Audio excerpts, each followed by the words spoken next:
دوسری چیز جو کہ کربلا کے واقعات میں ہماری توجہ کو اپنی جانب مبذول کرتی ہے وہ یہ ہے کہ امام عالی مقام نے کوفہ کی طرف نکلنے سے پہلے کوفہ کے حالات کا جائزہ لینے کے لیے حضرت مسلم بن عقیل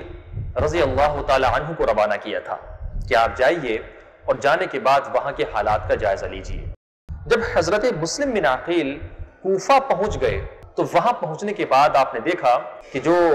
کوفہ کے لوگ ہیں بڑی تعداد میں آپ کا ساتھ دے رہے ہیں اور بڑھ چڑھ کر کے آپ کے ہاتھ پر بیعت کر رہے ہیں، آپ کے ساتھ ہمدردی کا اظہار کر رہے ہیں، آپ کا ساتھ دینے کی بات کر رہے ہیں۔ تو حضرت مسلم بن عقیل نے امام عالی مقام کو خط لکھ کر کے یہ پیغام دے دیا کہ امام عالی مقام یہاں کی فضا بہت سازگار ہے،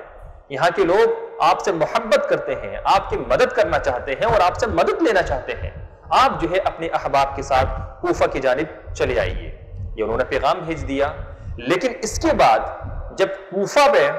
ابن زیاد کو بطور گورنر مقرر کر دیا گیا تو یہی لوگ جو کہ اب تک حضرت مسلم بن عقیل کے ساتھ تھے یہ حضرت مسلم بن عقیل کے سے انہوں نے اپنا ساتھ چھوڑ دیا،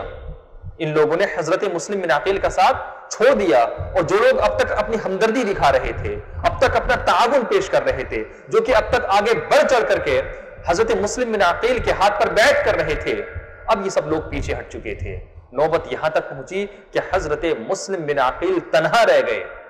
اور ابن زیاد نے حضرت مسلم بن عقیل کو گرفتار کروا لیا۔